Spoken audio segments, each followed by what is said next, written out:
Hello students, now we solve the question number 15 of exercise 9.1. In this question given that a state highway leads to the foot of a tower. एक आपका state highway है, leads to the foot of the tower. A man standing on the tower. एक tower बनाते हैं यहाँ पे, एक tower यहाँ पे, ये आपका टावर है, ठीक है ना, ये आपका टावर है, ठीक, ये टावर है और इसी पे एक आदमी बैठा है, एक man standing on the tower observe a car eight angle of depression 30. Angle of depression कितना है आपका 30 यहाँ पे गिवन है और इसका फुट ले लेते हैं यहाँ पे, यह हाईवे है, ठीक, ये आपका हाईवे है और कार यहाँ से रन कर रहा है इस तरफ, ठीक. तो एंगल ऑफ डिप्रेशन कितना है आपका, एंगल ऑफ डिप्रेशन दिया है 30 डिग्री, ठीक. यहाँ से ऑब्जर्व करा एंगल ऑफ डिप्रेशन इज 30. तो फ्रॉम द अल्टरनेटिव एंगल क्या होगा ये आपका 30, क्योंकि दोनों लाइन आपका पैरेलल होगा, ये 30 हो जाएगा, ठीक है. आगे देखो क्या है आपका, which is approaching the foot of the tower which a uniform speed. वो कार जो है वो यूनिफॉर्म स्पीड की तरफ से किस तरफ आ रहा है, टावर की तरफ ही आ रहा है. और after 6 second the angle of depression of the car is found to be 60. ये कितना हो जा रहा है आपका, एंगल ऑफ डिप्रेशन कितना हो गया 60 डिग्री. तो अल्टरनेट कितना होगा 60 डिग्री, ठीक है. पॉइंट ए, ये मान लीजिए ए पॉइंट है, ये बी है, ये आपका सी, ये आपका डी, सपोज करते हैं डी, ठीक है ना. अब देखो करना क्या है, थोड़ा सा ध्यान देंगे यहाँ पे कि आपका ये जो एंगल ऑफ डिप्रेशन है ये 30 है, तो ये आपका 60 हो जा रहा है एंगल ऑफ डिप्रेशन. तो अल्टरनेट एंगल क्या होगा, अगर ये आपका दोनों पैरेलल लाइन है तो ये आपका क्या है ट्रांसवर्सल लाइन, तो ये एंगल इक्वल होगा इस एंगल के, और ये जो एंगल आपका देखो ये ट्रांसवर्सल लाइन इसका होगा दोनों का, तो ये जितना एंगल होगा यहाँ पे एंगल इक्वल होगा अल्टरनेट इंटीरियर एंगल की वजह से. ओके, लिखेंगे from the figure, from figure in figure BC is the tower. देखो थोड़ा सा ये अलग टाइप का क्वेश्चन है, सिर्फ 2 एंगल्स दिए हैं और कुछ भी नहीं दिया है, सिर्फ एक और दिया है. यहाँ से लेके यहाँ तक लगा जो समय कितना है 6 सेकेंड है. कितना है 6 सेकेंड, मतलब यहाँ से यहाँ तक पहुँचने में 6 सेकेंड लग रहा है. ए से स्टार्ट कर रहा है, आ रहा है कार कोई यूनिफॉर्म स्पीड से, स्पीड में कोई चेंज नहीं है, एक समान स्पीड से आ रहा है. ए पॉइंट से डी तक आने में उसको 6 सेकेंड लगा है और यहाँ पे एंगल दिया है 30 से कितना हो रहा है 60 हो जा रहा है. तो और कुछ दिया ही नहीं है इसमें, ना कोई डिस्टेंस दिया है, ना हाइट ऑफ टावर दिया है. थोड़ा सा एक क्रिटिकल टाइप का क्वेश्चन बना, लेकिन बहुत ईजी है, दूसरे मेथड से हम इसको सॉल्व कर लेंगे. ओके, थोड़ा सा यहाँ पे ज्योमेट्री हम यूज़ करेंगे, हम रिलेशन फाइंड करेंगे. देखो थोड़ा ध्यान दो, हमें इसके और इसके बीच का रिलेशन मिल जाए काम हो जाए. ये जो डिस्टेंस है DB और ये डिस्टेंस जो है आपका AD. ओके, अगर इन दोनों में हमें डिस्टेंस का रेशियो मिल जाए, कितना गुना है कितना कम है, तो बात बन सकती है.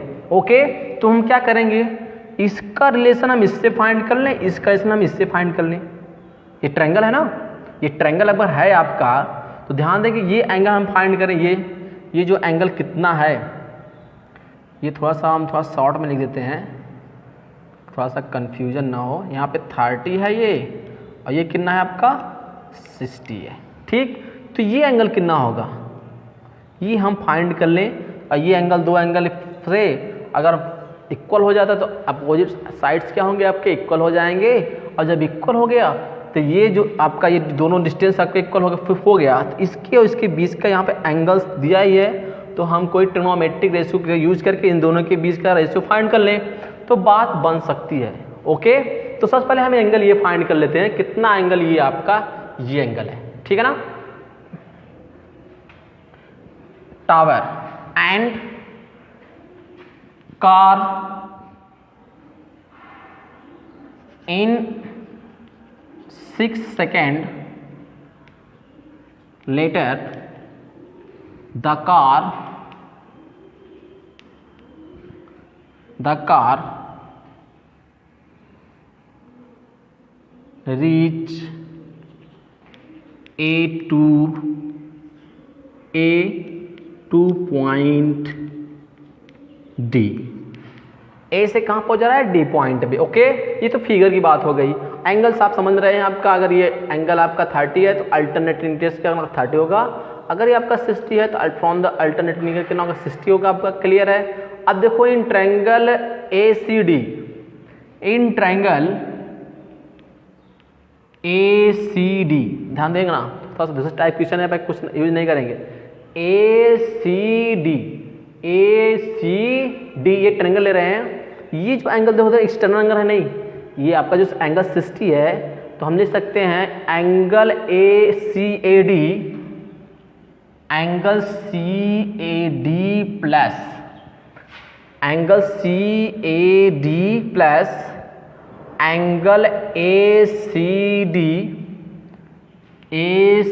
इक्वल टू एंगल क्या होगा? CDB। तो ध्यान देना, ये ट्रायंगल आपका कौन सा ले ACD, ये है ट्रायंगल आपका ACD, ट्रायंगल आपका। इस ट्रायंगल में दोनों जो आपका दिखाई, देखो sum of opposite angles is equal to the external angle. ये जो आपका देखो ट्रायंगल का बाहर एंगल बन रहा है ना, ये जो एंगल था 60 है, इन दोनों के सम के इक्वल होता है। ये जो एंगल दिख रहा है ना यहाँ पे, और ये एंगल दोनों के सम का इक्वल क्या होता है? 60। तो यहाँ पे हम लिख सकते हैं एंगल CAD कितना है आपका? 30 डिग्री प्लस एंगल ACD, यही फाइंड करना हमें, 60। ये आपका CDB है, देख लो CDB 60 है। क्लियर? तो यहाँ से मिल जाएगा angle ACD equal to 60 degree minus 30 degree, angle ACD equal to 30 degree. Okay, ये तो आपका मिल गया। क्लियर? अब ध्यान देना है कि अब देख रहे हैं कि आपका ये जो एंगल है और ये जो एंगल है दोनों इक्वल हैं। लिखेंगे यहाँ पे since angle ACD equal to angle CAD, angle ये देखो ACD ट्रायंगल, देखो इन ट्रायंगल वही ट्रायंगल है। ये जो एंगल 30 आया, ये भी एंगल 30 आया, इसका मतलब क्या?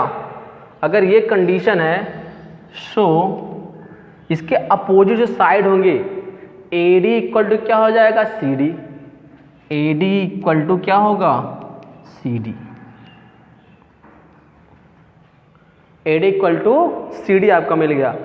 सिंस क्यों, किस रीजन क्या है? इन ट्रायंगल इफ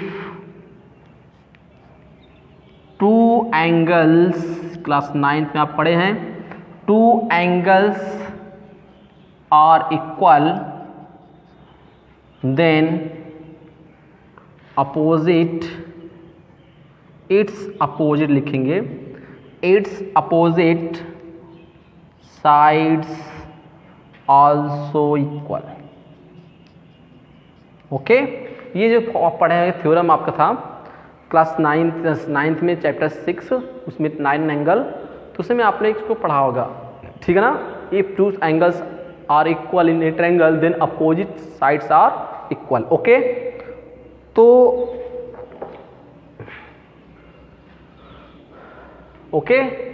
यहाँ से देखते हैं, तो रिलेशन तो मिल गया आपको, AD इक्वल टू CD है। Clear? AD equal to CD। देखो हमने पहले शुरुआत में ही बताया कि हमें देखो इसके बीच का रिलेशन मिल जाए और फिर इसके बीच रिलेशन निकाल लेते हैं, काम बन जाएगा। तो यहाँ देख लेते हैं, आसानी से आपका काम बन जाएगा। ठीक है ना?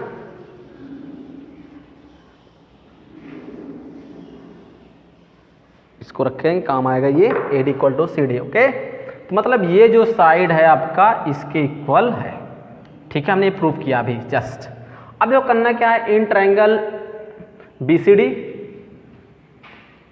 इन ट्रायंगल BCD, ये देखो आपका ये परपेंडिकुलर है, हाइपोटेनस और बेस अपॉन हाइपोटेनस में फाइंड करना है। बेस अपॉन हाइपोटेनस, और बेस अपॉन हाइपोटेनस क्या होता है आपका? बोलो भाई, आपका जो बेस अपान परपेंडिकुलर होता है या हाइपोटेनस होता है, बेस अपान हाइपोटेनस कितना होता है, कास का होता है। तो एंगल देखो 60 है, हम यहाँ पे cos 60 इक्वल टू हो जाएगा आपका cos 60 इक्वल क्या होगा, बेस क्या है आपका dB अपान क्या होगा, हाइपोटेनस क्या होगा आपका CD, क्या है आपका CD, हाइपोटेनस अपॉन CD, ठीक है ना। अब देखो cos 60 को क्या होता है 1/2, cos 60 क्या होता है 1/2, और यहाँ पे dB इक्वल अपान क्या है CD। अब देखो CD को उस क्रॉस मल्टीप्लाई करें dB मिल जाएगा नहीं, और dB के CD अपॉन CD/2, और CD जैसे आपको मिला तो आपको AD लिख देता है, CD डिस्प्लेस कर देते हैं, AD/2 equal to dB। Since यहाँ लिख देंगे since AD equal to CD, हमने अभी प्रूफ किया है AD इक्वल टू CD है, नहीं AD इक्वल टू CD है, तो इसके बीच क्या रिलेशन मिल गया, तो इसका मतलब क्या, ये इसका हाफ है, बोलो। यहाँ देखो कंडीशन देखो, dB इक्वल टू क्या है, dB यही है ना, ये क्या है AD का हाफ है, कितना है AD का हाफ। यहाँ लिखेंगे since dB is the half of AD, okay, मतलब इससे रिलेशन मिल गया नहीं आपको, इसमें रिलेशन फाइंड किया हमने, और यहाँ से रिलेशन मिल गया, मतलब जब इसमें इसकी डिस्टेंस मालूम हो गया तो इसकी डिस्टेंस और इसकी डिस्टेंस से रिलेशन मिला नहीं, और जब रिलेशन मिल गया आपका तो काम हो गया आपका। अब देखो हम कर सकते हैं, AD को कवर करने में लग रहा है इसको कितना 6 सेकंड लग रहा है, तो DB कितना लगेगा 3 मिनट लगेगा ना, 3 सेकंड लगेगा, सेकंड ही दिया ना क्वेश्चन में, सेकंड आफ्टर, हाँ सेकंड दिया है, तो सेकंड दिया है तो already, and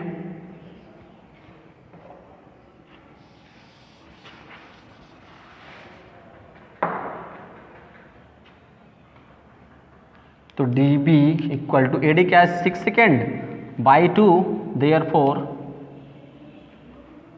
dB equal to क्या 6, dB इक्वल टू 3 सेकेंड। यहाँ लिख लेंगे AD is cover in 6 second, given है ये आपका ना, AD कवर करने का 6 सेकेंड लग रहा है, और देख रहा है कि हमने देखा कि जो आपका डिस्टेंस dB है AD का हाफ है, तो हाफ है तो आधा समय लगेगा, 6 सेकंड का हाफ कर देंगे 3 सेकंड आ जाएगा, ओके। ये आपका थोड़ा नए टाइप का क्वेश्चन था, इसमें आप प्रैक्टिस करेंगे, ओके, थैंक यू।